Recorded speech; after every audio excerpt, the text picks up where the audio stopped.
Այն որ մեր ընդդիմադիր գործընկերները չեն ընդունում ընտրակաշառքի հարյուրավոր դեպքերը, կներեք, բայց սա աբսուրդի ժանրից է առնվազն։ Այդ դեպքերը մի հատ չեն, երկու հատ չեն, մի քանի տասնյակ չեն, հարյուրավոր դեպքեր են։ Ընդ որում խեղված ճակատագրերի մասին են այս դեպքերը խոսում։ Ազգային ժողովի նիստերի դահլիճում այդ մարդիկ հայտարարում են, ասում են շանտաղություն է ընտրակաշառք բաժանելը։ Դե կներեք, էլի ժողովուրդ ջան, ձեր փեշերից հեռու դուք ընդհանրապես կապ չունեք այդ ընտրակաշառքի հետ։ Լավ կամ ինչ երեսով եք նայելու մեր ժողովրդի աչքերին։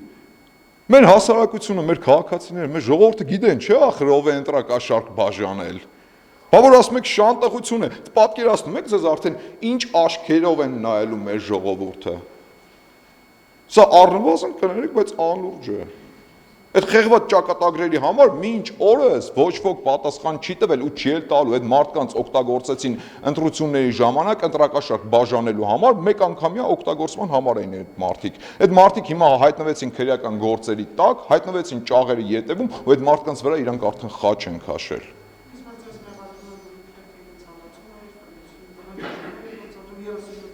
Ես այդ հայտարարությունը արել եմ ու նորից եմ կրկնում։ Եթե մեր ընդդիմությունը կարծում է, թե այս ազգային ժողովը լեգիտիմ չէ, խնդրեմ թող դուրս գան փողոց, իշխանափոխություն անեն։ Իսկ այն պնդմանը ընդդիմության, թե երկրում բռնաճնշումներ են իրականանում, կներեք, բայց բռնաճնշումներ իրականացնող իշխանությունը երբեք կոչ չի անի ընդդիմությանը դուրս գալ փողոց։ Սա աբսուրդ է, աշխարհում նման դեպք երևույթ գոյություն չունի ուղղակի։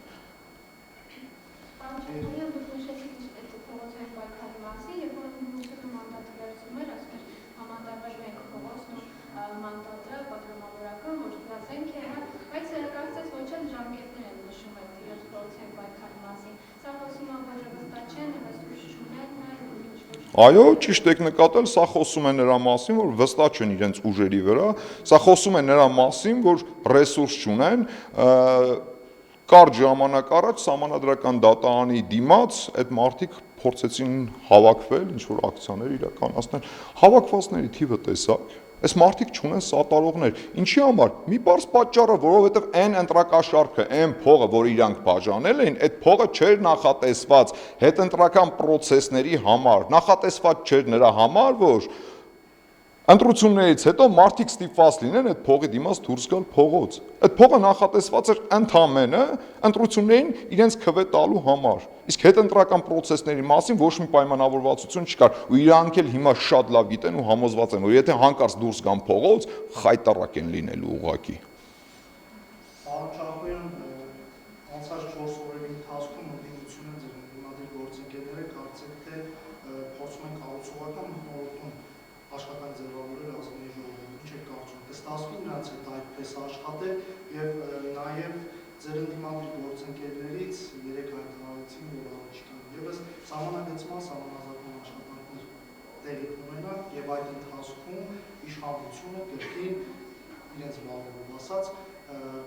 տարածքներ կհանձնի։ Այս մասին որևէ մեկնաբանություն։ Գիտեք ինչ կա, տարածքներ հանձնելու մասին հայտարարությունները, ես կարծում եմ մեր հասարակության, մեր հանրության մոտ առնվազն արդեն քմծիծաղ են առաջացնում, որովհետև 20 թվականից այս կողմ անդադ խոսում է ինչ-որ տարածքներ հանձնելու, արտատարածքային միջանցք տալու մասին, հասկանում եք, այս ընթացքում, տարիների ընթացքում տեղի ունեցած բոլոր պրոցեսները հակառակը ապացուցեցին։ Չեղավ արտատարածքային միջանցք, արդյունքում եղավ ճանապարհ, որը պետք է անցնի Հայաստանի Հանրապետության սուվերեն տարածքով եւ պետք է գործի բացառապես Հայաստանի Հանրապետության սուվերենության ներքո։ Ինչ տարածքներ հանձնելու մասին է խոսքը։ Սա ընդհանրապես փուչ թեզ է, որը վաղուց արդեն իսկ պայթել է մեր հանրությունը, հասարակությունը շատ լավ գիտի ու տեղյակ է ու շատ լավ է հասկանում, թե իրականում ինչ է կատարվում։ Ու ասեմ ձեզ, այդ թեզը վաղուց այլևս չի աշխատում, չի գործում։ Հետպատերազմյան շրջանում ինչ որ կարճ ժամանակամիջոց այդ թեզը աշխատեց, Սյունիքի մասով էին ասում, թե Սյունիքը հանձնելու է իշխանությունը, հեսա Սյունիքը տալիս են։ Կարճ ժամանակ հետո ժողովուրդը համոզեց, որ չէ, ինչ Սյունիք տալ, ընդհակառակը, հակառակ պրոցեսն է տեղի ունենում։ Սյունիքում աննախադեպ մասշտաբների ծավալների շինարարություն է տեղի ունենում։ Անգամ կհիշեք Բագրատ Գալստանյանի հետ փոխկապակցված գործով ձայնագրությունների մեջ ընդդիմադիր գործիչներից, եթե չեմ սխալվում, Արթուր Սարգսյանն էր, հիշատակում էր, որ Սյունիքում ազատ մարդ չի մնացել, պարապ մարդ չի մնացել, որոնց փորձ են օգտագործեն ներգրավեն իրենց ակցիաների ու ցույցերի համար։ Որովհետև բոլորը զբաղված են այդ աննախադեպ շինարարությամբ, աշխատում են շինարարության վրա։ Այս թեզերը, այս ամեն ինչը վաղուց արդեն պայթել է, չի աշխատում։ Երբ որ Սամվել Կարապետյանը հայտարարում է, թե գիտեք ինչ կա, մենք սպասում ենք տրիգերի, երբ որ տրիգեր կլինի, այդ ժամանակ մենք գնանք գործողությունների, Սամվել Կարապետյանի հույսն ու նպատակը հենց դա է, որ այո, ինչ որ մի պահի կարող է հանկարծ Հայաստան-Ադրբեջան հարաբերությունները լարվեն, ինչ որ մի պահի կարող է սահմանային ինչ որ փոքրիկ թեկուս նույնիսկ միջադեպ լինի ու այդ ամեն ինչը օգտագործելով իրենք դուրս գան փողոց, փորձեն հանրությանը գեներացնել ու իրենց շուրջը համախմբել։ Դրանով բնականաբար հույս ունենալով թե կհասնեն իշխանափոխության։ Չի լինելու նման բան։ Այս խաղաղությունը հարատևելու է ու իրանց այն հույսերն ու նպատակները, որ մի օր կարող է այս խաղաղությունը խարխլվել, այդ իրենց երազանքը, իրենց մուրազը, իրենց նպատակին չի հասնելու, մնալու է իրենց փորում։ Պարոն Չապայան, նաև անդրադառնալով սահմանադրության իդեին, որը Հայաստան Թուրքմենստան ղեկավար Նարեկ Կարապետյանն նշում է, որ իրենց համաձայնություն է անպայման պետք լինելու, իրենց քննարկել պետք լինելու փոփոխության համար։ Եթե նրանք համաձայնություն չտան, այս քննարի մեծամասնություն չկազմի, ո՞նց է պատկերացնում սահմանադրության։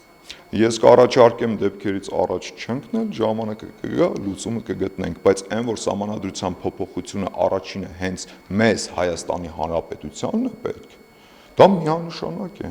որովհետև սահմանադրության փոփոխությունը պետք է նաև ապահովի խաղաղության հարատևումը։ Այդ որ մատի փաթաթան են սարքի անընդհատ ասում են անկախության